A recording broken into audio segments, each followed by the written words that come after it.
Pour assurer une implication effective des autorités locales dans le processus d'intégration afin de promouvoir le développement, le Conseil des collectivités territoriales de l'UEMOA a tenu récemment à Dakar, la capitale du Sénégal, un séminaire d'immersion au profit des membres de l'organe communautaire. Une rencontre qui a permis aux acteurs des collectivités territoriales d'avoir une meilleure connaissance de l'UEMOA dans ses objectifs, ses missions et ses projets et programmes. Une équipe de Wari y était.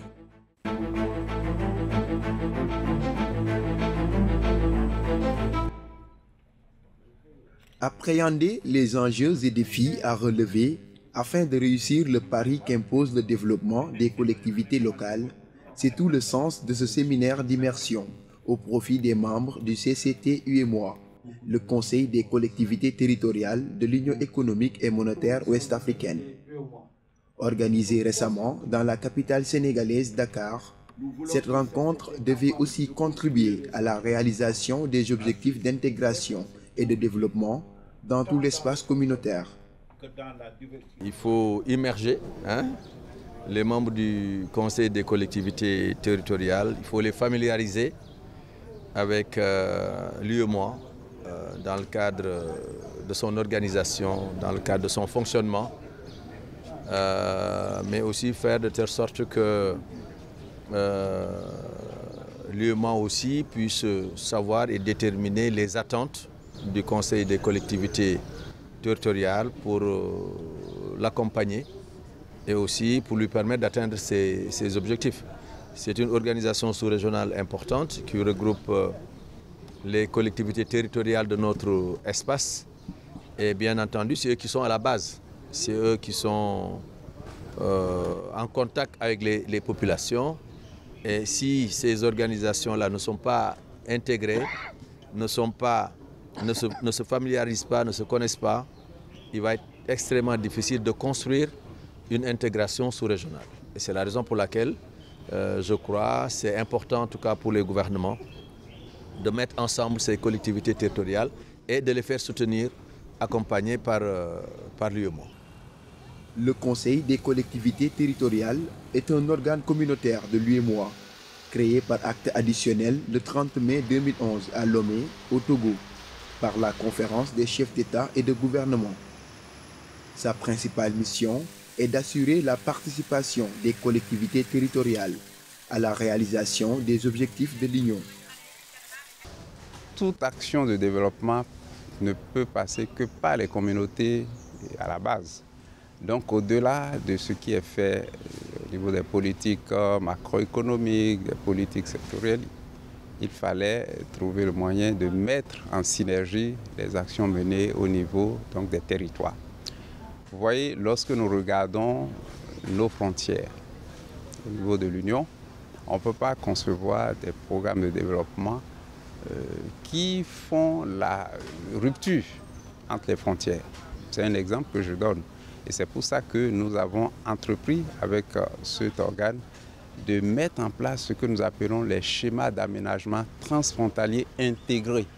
C'est les mêmes populations, c'est les mêmes problèmes qui sont vécus. Et donc avec cette action, nous avons mené dans plusieurs zones de notre Union des missions qui ont permis d'identifier les besoins de développement, les infrastructures, sans tenir compte des frontières nécessairement. Et pour donc, mettre en œuvre ces programmes et projets, on ne peut pas le faire sans les collectivités territoriales à la base. Cette rencontre de Dakar est intervenue alors que plusieurs renouvellements de mandats locaux ont eu lieu dans différents pays. Et la plupart des membres actuels ne connaissent pas l'organe communautaire dont ils sont membres. Le CCT-UEMOA est composé de 48 représentants des collectivités territoriales, soit 6 par État membre. Aujourd'hui, il est admis que le développement pour être efficace, il faut que ça soit un développement territorialisé.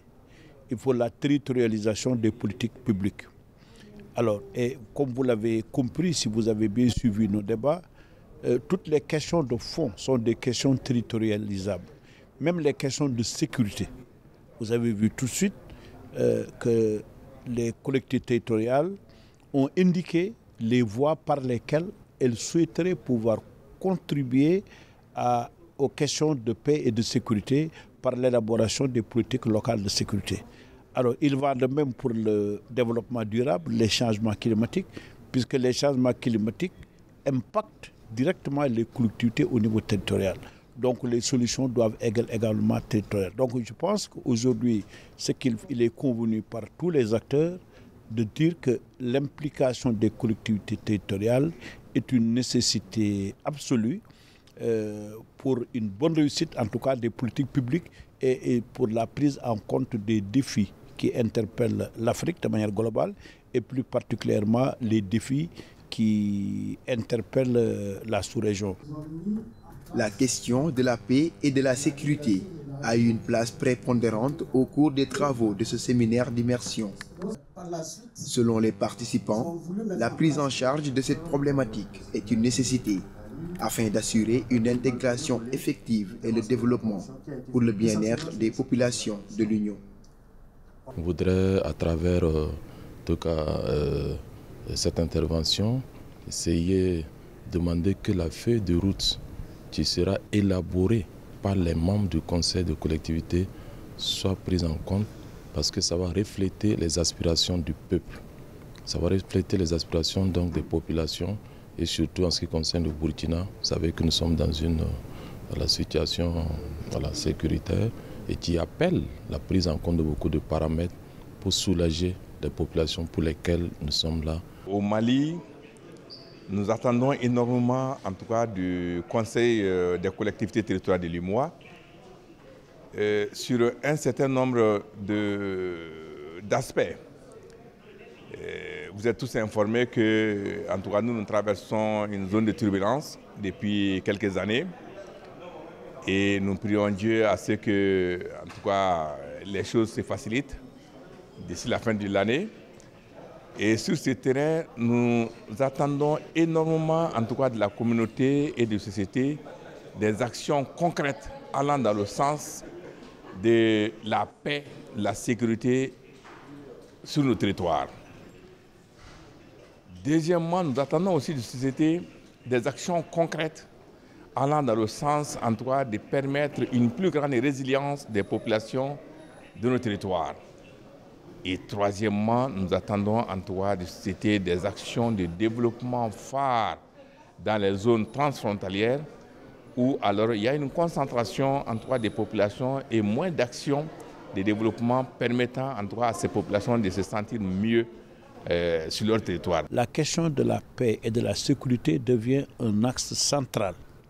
Mais ce qu'il faut comprendre, que la prise en charge de cette question n'est pas seulement une option, l'option militaire n'est pas la seule option. Je pense qu'il faut aller plus loin, réfléchir sur les causes, réfléchir sur l'environnement qui a généré certains types de comportements et essayer de les prendre en charge, non seulement donc au plan militaire, mais également sur le plan économique, sur le plan de l'insertion, sur le plan de la formation, sur le plan de la sensibilisation et de l'éducation. Et sur ces derniers axes-là, les collectivités territoriales sont mieux placées que quiconque, en tout cas pour concevoir et mettre des projets qui contribueraient donc à la sécurisation et à la prévention. Donc c'est sur certains comportements qu'on a eu à noter de part et d'autre. Ce séminaire de formation a été également l'occasion pour les participants de discuter et d'échanger sur des sujets et thématiques comme la vision 2040 de l'Union, le cadre d'action prioritaire de la Commission de l'UEMOA, appelé CAP 25, la facilitation des transports et le transit routier, la mobilisation des financements du Fonds vert pour le climat, entre autres. L'objectif est de créer une synergie entre les acteurs communautaires afin de contribuer au développement économique, social et culturel des collectivités territoriales de la région. Pour ce séminaire, nous avons, on va dire, parcouru beaucoup de thématiques, que ce soit les thématiques sécurité, que ce soit les thématiques du développement local et bien d'autres. Nous avons entendu des préoccupations exprimées par des collègues venus des divers horizons avec les spécificités liées à ces localités. Et nous voyons les efforts que la Commission fait afin d'intégrer, on va dire, les préoccupations particulières des uns et des autres et construire une synergie afin de porter le développement au profit de chacune de nos nations, chacun de nos États et chacune de nos collectivités. Je crois que le MOA aura beaucoup à gagner si les États et les organisations et les collectivités locales participent dans la définition des politiques publiques. Et là on pourra parler du développement local dans des pays. Moi, j'espère que la Guinée-Bissau soit intégrée dans ce qu'on appelle le développement local.